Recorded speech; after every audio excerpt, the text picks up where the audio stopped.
lên bấm rồi lui sát tới chạy mũ này bây giờ sát tới đây còn 57 thì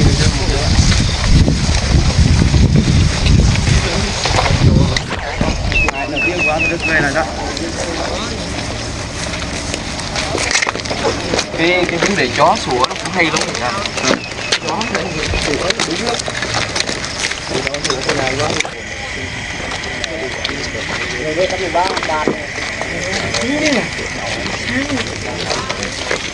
Tới sáng là lúc mà 6 giờ rồi nó gọi.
Colonel, your forces are operating well out in advance of any American troops or support. How does this make you feel? And see, we have our own choppers for medevac and for our resupply. Do you think this proves that South Vietnamese forces can operate in Cambodia without Americans? Well, so far, I think you can see we operate alone without any support from American side. Of course, we have support at home base by U.S., but here in Cambodia, we have to support in firepower as well as in resupply by ourselves. Do you think that the South Vietnamese military has been the object of unjust criticism in the U.S. in particular? Say it again, please. Do you think that the ARVN troops have been criticized wrongly in the United States? Yes. U.S. newspaper many times before think very badly about ARVN units, but it was not true. You can see yourself. We here a month without any U.S. and we can challenge with the North Vietnamese regular units here in Cambodia, and we hurt them very badly, and you can see it here in the ground. Thank you. You're welcome.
only.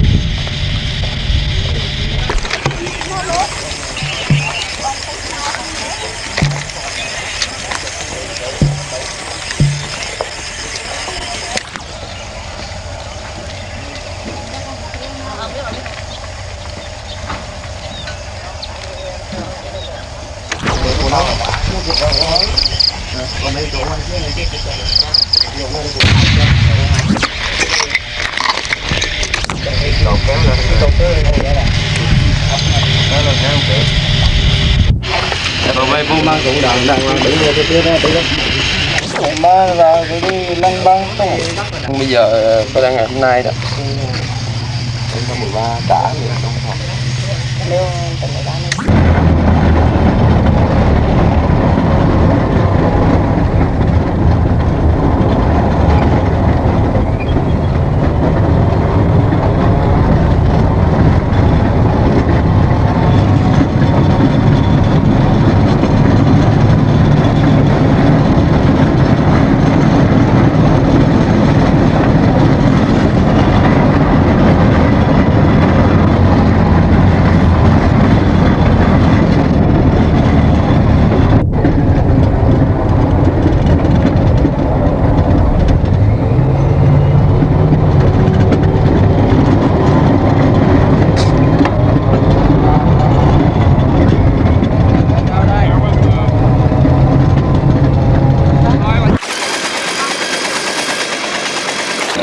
I consider the enemy as a common enemy where they are. If they are inside our territory, we destroy them. Now, if they are in Cambodian territory, we strike them also. Can you give us any estimate of how well things are going so far? It's going very well. What kind of American support do you have, General? I told you before that it's the gunship support, TAC air, and air supply.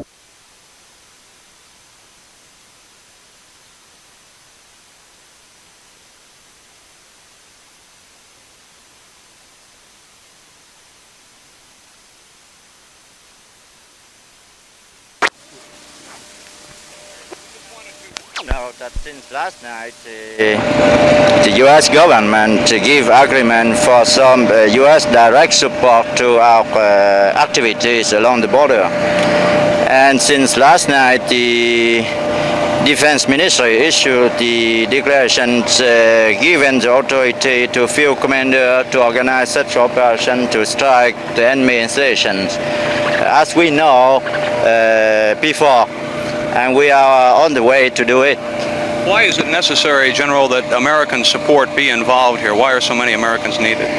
Well, it's normal because we are working together and closely since many years. Everywhere we operate, we have always the support of U.S. elements, especially gunship, Chinook, artillery fire support. And I consider it as normal. General, would you say the object of this operation is to help the Cambodians, the new Cambodian government, or simply to eliminate the VC that have been attacking you? Not at all. I don't have received such political target. What I'm doing now is to strike the enemy where they are, and I try on my best to neutralize them. What casualties have you taken so far, General? Well, the Air Force yesterday gave about 150 enemy bullets killed in actions, and from ground troops we killed 99 enemy. We captured around 130 weapons, 50 tons of rice and few tons of medicine, and we captured one field hospital and many caches. What? We continue to have contact this morning. What kind of casualties are your own forces taking? Well, we have 30 killed and let's see, I just look inside, 71 wounded. Is that 30 killed? 30 killed. Any Americans killed or wounded so far, General? Well, only one U.S. wounded. There are very small people of U.S. advisor authorized to accompany our troops, just to maintain the air-ground liaison when we request gunship support. How many would you say, 100 Americans or so? No, less than that. Only 2 Americans for each battalion. And how many battalions do you have in there now? Secret. Secret. Last question. General, we do have permission to go in with your units, I understand. Authorize you to accompany our troops when you go through the normal channel. If you have the press card, officially, if you go through my press officer who issued the authorization on behalf of Three Corps. Thank you very much. Thank you. Oh, we go ahead now.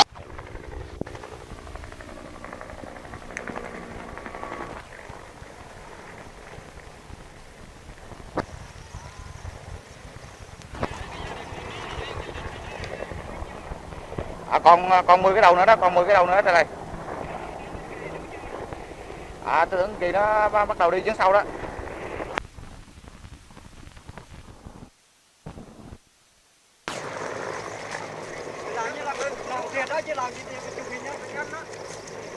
Ngồi đứng lại cho tao đấy.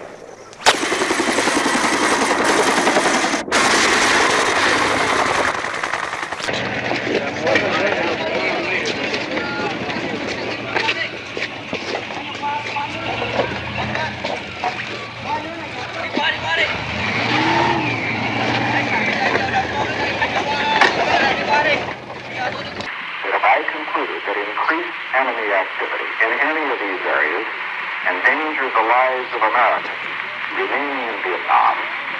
After full consultation with the National Security Council, and Lieutenant General Abrams, and my head of the battalion, I have concluded the actions of the enemy in the last 10 days really endanger the lives of Americans who are in Vietnam now, and would constitute an unacceptable risk to those who will be there.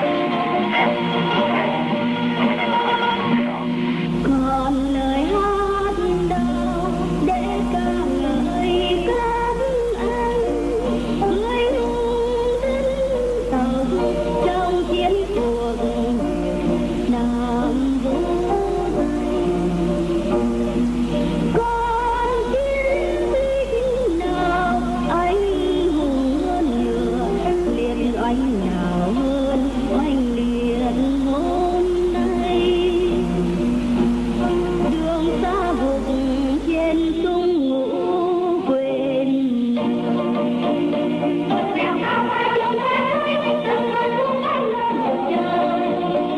Trong gian nan tay vào chiến sự với trận thù giặc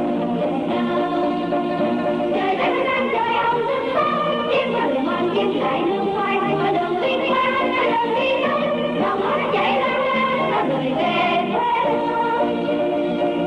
Đâu anh đi nhé trời đâu nước người còn này sớm sinh hơn trên nhà nghe trong thương anh về nhà đèn cao qua chuông qua núi từng mơ xuống cao lên bầu trời trong gian nan tay vào chiến sự với thành tựu thắng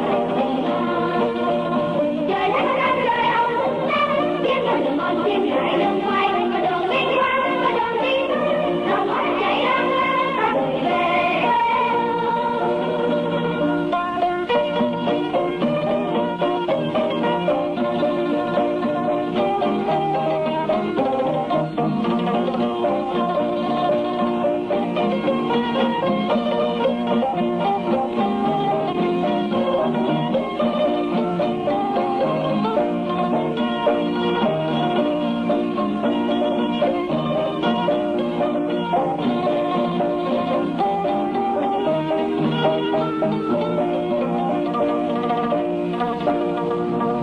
Còn lời hát nào để ca ngợi các anh người hùng dân tộc trong chiến cuộc miền Nam vô danh.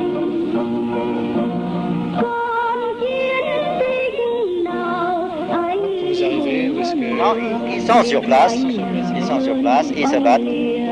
Ils se battent. On vient. đường xa vùng trên sông ngũ quên.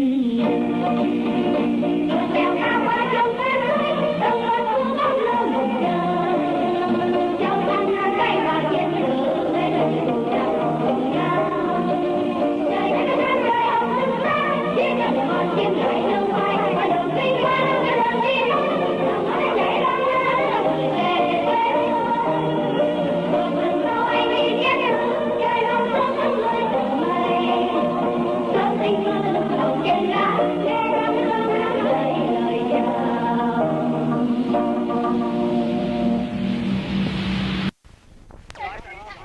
Miếng này đây, đừng không cho lúc mình là mày lục mình cắm với con quay. Lục cho bây giờ. Tham má, trên hầm gì nữa. Lấy đạn đi. Cái lại.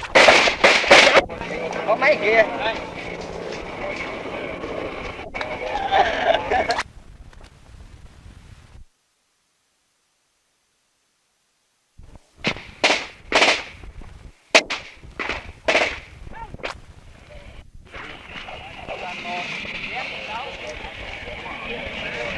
Đi